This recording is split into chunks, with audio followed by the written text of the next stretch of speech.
canal, dá seu like, compartilha. Faça esse vídeo chegar no maior número de pessoas que você conhece.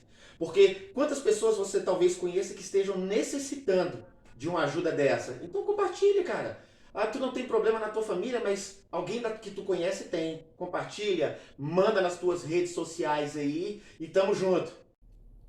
Olá, pessoal. Estamos aqui de novo aqui, Profeta de Boné, juntamente com o Jurandês. Estamos aí hoje para apresentar mais um programa aqui, com a presença ilustre desse cara aqui, desse grande homem de Deus, esse servo. Né? Que tem diferença de homem e servo, né? Tem. Servo aqui, Pastor Salles. Se apresenta aí, pastorzão. E aí, pessoal, tudo bem? Então, sou o Pastor Salles e já agradeço pelo convite, né? E também parabenizar pelo projeto, Pastor Kelso, o Jurandês, são amigos já de 20 anos, né, Jurandês? Por aí. Não poderia deixar de falar. Eu não poderia deixar de falar. Cheiro de uma vitamina, né? Essa amizade. tipo isso aí. Então, assim, parabenizar pelo projeto e dizer que é válido, porque nós temos muitos irmãos e amigos, né, que estão na função aí, estão no trabalho e que tem projetos lindos em prol do próximo, né? E é o que a gente precisa acreditar, né, pastor? Que é sendo o próximo. Eu acho que o evangelho ele se completa na minha vida quando eu ajudo o próximo. Sim. Quando eu acredito no próximo. Foi aí onde Jesus fez, né? Ele acreditou no próximo e ele investiu Em pessoas. em pessoas. Né? Sim, eu costumo até dizer, né? Isso é termo meu, né? Tá lá em 1 Kelso 4,19 lá. Que o ministério de Jesus se concretizou nos discípulos dele. Quando os discípulos deles começaram a fazer aquilo que ele fez, ele investiu em pessoas e aquelas pessoas deram continuidade. Né? Tanto que o ministério de Jesus chegou 2000 anos depois na gente, né? Tá aqui com a gente, continuando, falando desse mesmo Jesus, transmitindo a mesma palavra, porque ela não mudou. A mesma palavra que Jesus pregava 2000 anos atrás, a gente continua ministrando ela, né? E como eu falei, a gente tá aqui para contar histórias, né? A gente está aqui como contador de histórias, a gente quer hoje contar a história do Pastor Salles, né? Para quem não sabe, ele tem um instituto, né? Um projeto social voltado para tirar a galera das drogas. Tá aqui a camiseta aí, o craque, é possível vencê-los Essa aqui. em Cristo, com Cristo, né? Então, pastor, como foi o teu encontro com Cristo lá no começo? Então, na verdade, o meu encontro com Cristo foi 1º de janeiro de 91. Né? Eu tinha 17 anos e eu andava pelas ruas do Lago Azul ali, chapado, né? Sempre andei muito chapado na vida. E aí 2 camaradas me encontraram. E aí eu vou falar o nome deles porque onde eu vou eu falo. Um foi o Charles e o outro foi o Fábio. O Flávio. E eu costumo falar, pastor e Jurandês, que naquela época, eu com 17 anos, 16 anos para 17, né, eu já era muito louco. Eu comecei a usar drogas com 9 anos de idade no Gama. Criança ainda, Criança né? ainda, então me envolvi muito. E eu mudei para o Lago Azul. E esse dia primeiro, né, que é um feriado nacional, na minha época a gente começava a comemorar as festas 15 dias antes do Natal, então você engatava todos os dias. Então, dia 1º de janeiro eu já estava daquele modelo. Já estava andando nas ruas do Lago Azul ali, que eu já não sabia mais nem o que eu estava fazendo mais. Não é só de bermuda, boné, cigarro na orelha, garrafão do lado, chapadão, A época chapadão. sangue de sangue de boi. boi. Essas Com coisas. aquela redinha segurando ele, né? E uma coisa que me chama a atenção, o que eu sempre falo, é que naquele dia centenas de pessoas passaram por mim. Mas passaram. Então, era, talvez na visão dessas pessoas, era só mais um jovem, um bêbado e tal, etc, né? E esses 2 jovens, quando eles se encontram comigo, eles param, né? E falam assim, jovem, Jesus te ama. E nós também. Eu parei, e aí eles me levaram para a igreja, enfim. Minha experiência, meu contato com a igreja e com Deus foi assim, né? E até hoje a gente está aí.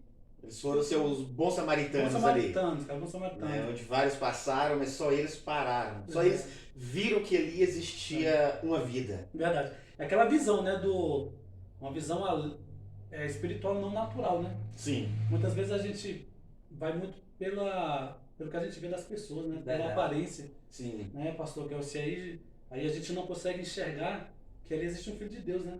Que ali existe uma pessoa que que é um talento, que é importante Isso. pra Deus. Existe a questão também, pastor Salles. Uma vez eles chamaram um sábio, né? E falaram assim, olha para aquela floresta. Eu falei, o que é que você vê? O cara, eu vejo árvores, vejo, sei lá, mato, alguma coisa. Aí perguntou pro outro cidadão, e o que é que você vê? Ele falou, eu vejo bancos, cadeiras, eu vejo móveis, ou seja, a visão é diferente de quem vê uma pessoa na rua. Sim. Eu posso ver a pessoa na rua e falar, mais um, igual muita gente passou naquele dia, mas passou esses dois camaradas de Deus e falou assim, vamos investir. E quantas outras pessoas que eles fizeram a mesma coisa e ganharam, que não disseram não vou, mas posteriormente aquilo ficou gravado na mente. A semente foi plantada. Exatamente. Né? E dentro disso, com certeza, muitas pessoas foram geradas através da sua vida. Né? Através desse projeto, creio eu, que quantas pessoas você não já trouxe para Cristo através da tua história, através daqueles dois jovens que viram algo diferente, né? E você viram ali naquele momento uma terra fértil, um local onde eles estavam plantando que sabiam que iriam dar frutos, né? E hoje tá aí o seu projeto. Graças a Deus, né? Deus levantou os guerreiros, né? Os 300 ali, só os que se abaixar aqui beber. A gente tem que saber, né? Porque assim, a gente que já veio de um contexto de rua, né? Então você vê as coisas de outra forma, né? Aonde muitas vezes a igreja ela não consegue entender. Por exemplo, hoje eu trabalho diretamente com dependentes químicos, né? Então eu consigo ajudar pastores, amigos meus, que nunca tiveram essa situação, nunca viveram isso, que para eles, o cara não para porque não quer. Porque muitas vezes, pastor Kelson, eu sou pastor também. Tu ora pelo cara, e a dependência química ela é espiritual, física e mental. Psicológica.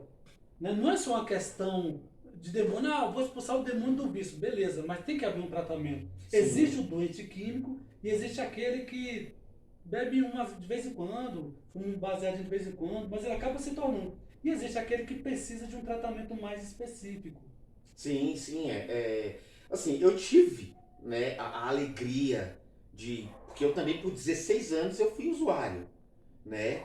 Assim, eu tive o prazer de ser liberto disso sem ter a necessidade de um tratamento, de uma clínica, de uma internação, né? Mas isso não quer dizer que eu sou melhor. Eu creio que Deus foi bom demais comigo, né, nesse quesito. Mas há pessoas que não conseguem. Elas vão precisar de um tratamento. Vão precisar, que nem você falou. Muita gente fala, não sai porque não quer, já virou sem vergonhice. Cara, é uma frase épica dentro da igreja. Não é sem vergonhice que é mais não. Já orei, né? Já jejuei, já visitei. E o camarada não quer nada. Eu lembro que a gente... na minha última igreja que eu passei, a gente teve um caso de um alcoólatra, um ex-ministro, e ele sempre visitava muito alcoolizado, atrapalhando o culto, aquela coisa toda. E a gente estava num dia de Santa Ceia, e ele muito alcoolizado, ele disse assim, eu vou ceiar. E todo mundo ficou assim, vocês estão me vendo aqui, eu não quero que vocês me interpretem mal. Mas esse irmão, ele ceiou. E depois que ele ceiou, a vida dele mudou, mas no outro dia.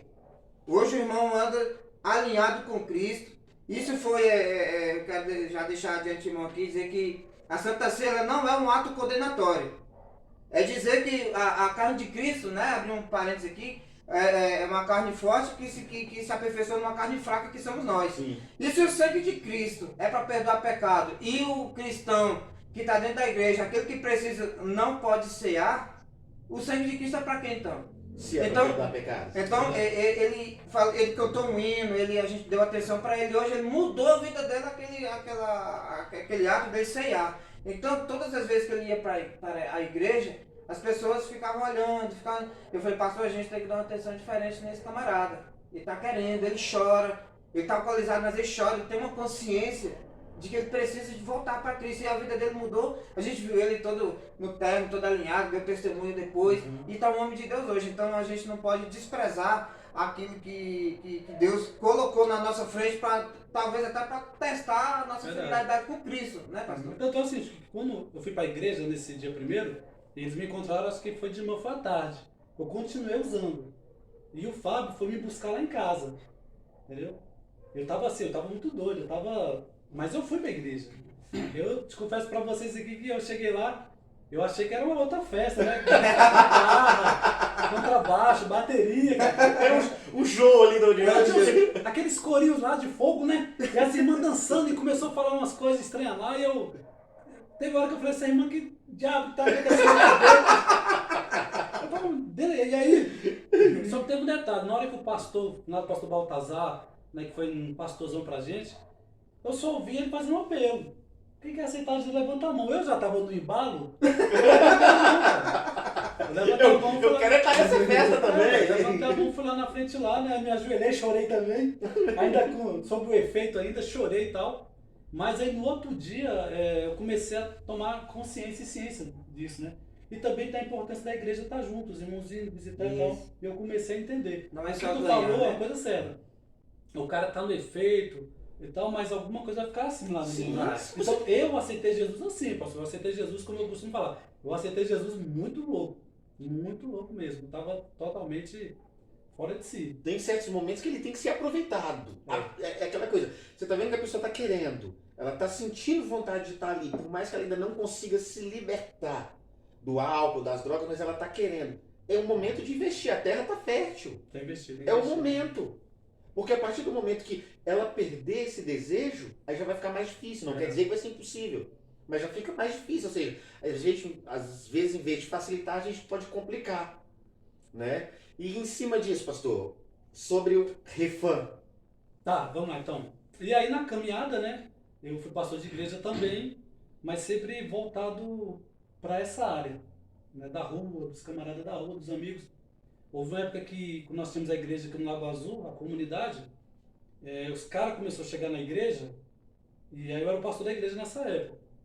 Aí os caras começaram a chegar na igreja, os caras muito doidos, e aí eu pensava assim, bom, teve um culto, né? Para terminar o culto, a gente vai fechar as portas, esses caras vão para onde? E aí a gente começou a dormir na igreja com os caras. Né? E eu falava para minha esposa, ó, mora aí, fica de boa em casa, eu vou ficar aqui. Porque os caras vão entrar em abstinência.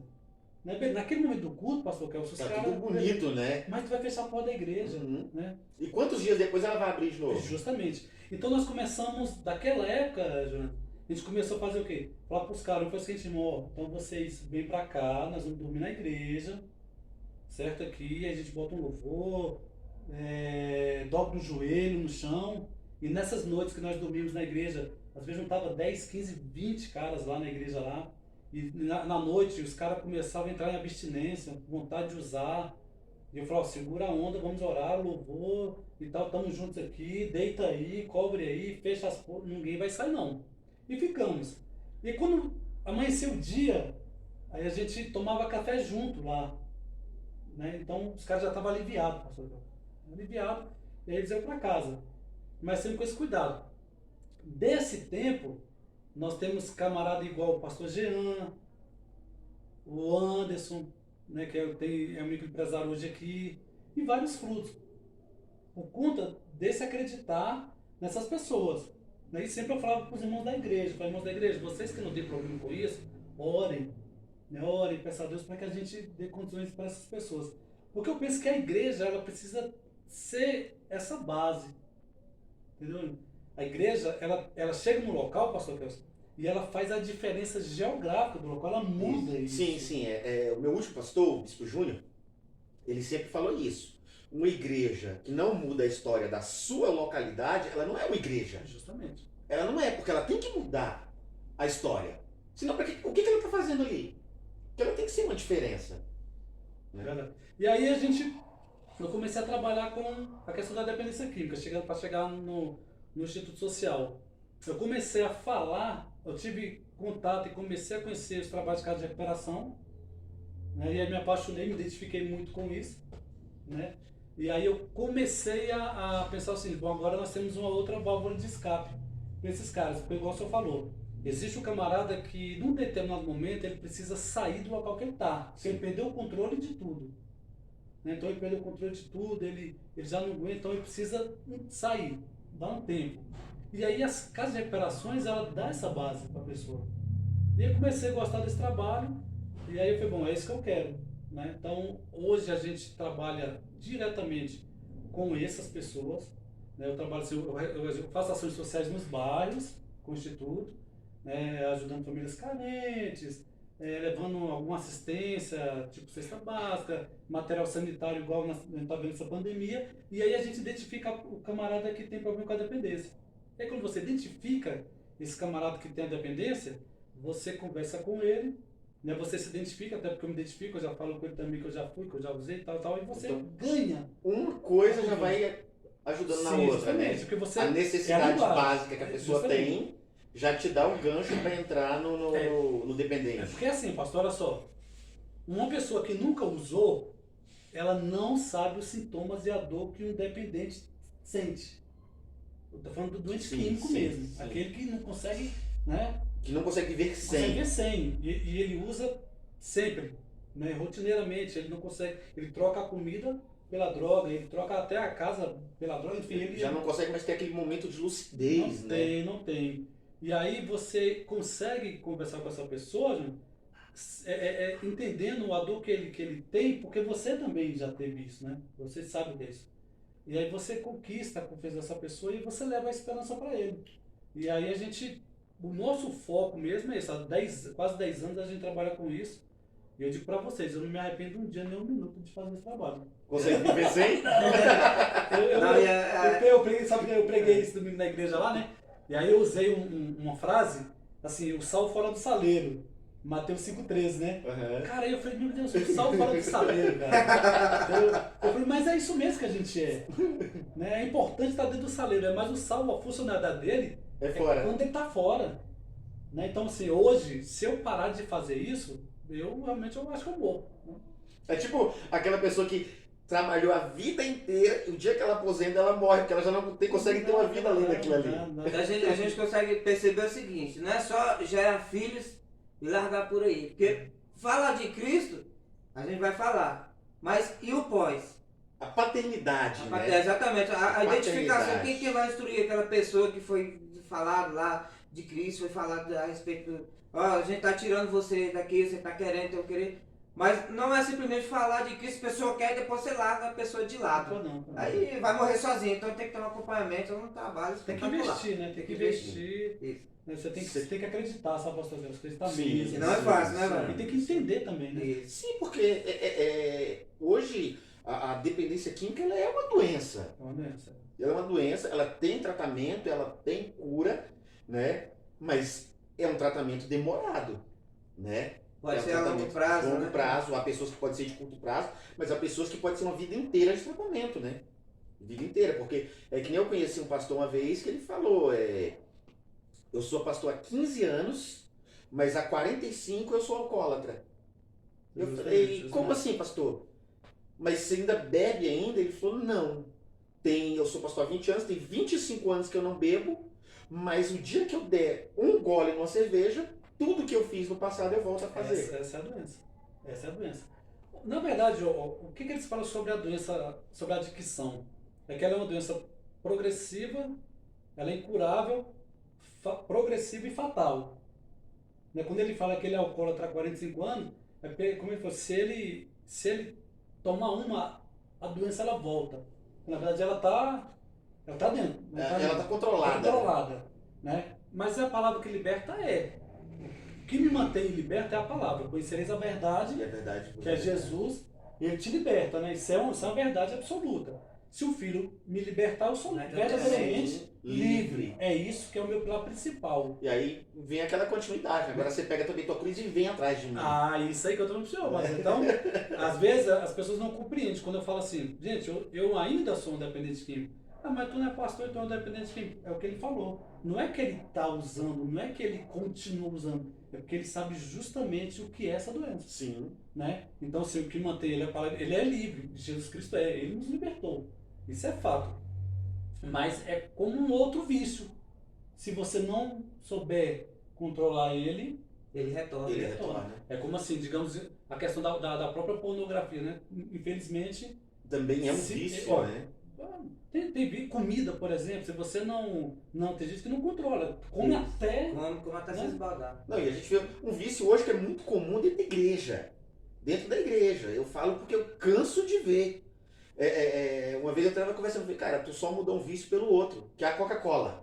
Você vê que tem cristão, cara, eu tô falando assim que eu vejo pessoas, eu conheço pessoas, pastor, que se passar um dia sem tomar Coca-Cola, dá dor de cabeça, fica agoniado. Tá Tem que viciado tomar. isso já. Sim. É verdade. Não, Porque se vício, você cara. for olhar, são os mesmos sintomas. Rola aquela abstinência, uma tremedeira, a dor de cabeça, o desejo de ter que tomar de novo para poder trazer aquela calmaria. Então assim, eu até falei, você trocou um vício pelo outro. Eu penso assim, sabe, pastor Guedes, algumas coisas na igreja precisam ser quebradas. Por exemplo, eu estava falando para os meninos aqui que há 8 anos atrás eu comecei a falar sobre o crack dentro da igreja. Até então não se falava. Era um tabu a ser quebrado. O crack desde os anos 80 chegou no Brasil e aí começou a matar pessoas. Criou-se um mundo paralelo chamado Cracolândia. A igreja não abriu os olhos para isso.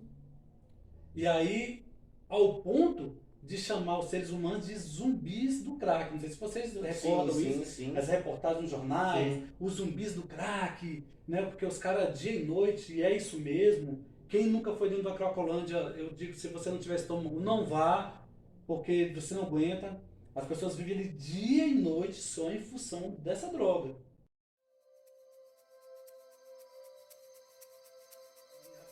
E já vi, então é uma sensação muito prazerosa, velho. Ele chega a ser 900 vezes maior do que o ato sexual. Só que aí a segunda dose já não é igual à primeira. Tá? Então essa é a falsa ilusão da droga. Muita gente fala assim, esse é o pastor da pedra. Cara, tem uma vez que eu tava lá na prefeitura lá e eu pensei, é o pastor da droga, eu falei, irmão, olha isso.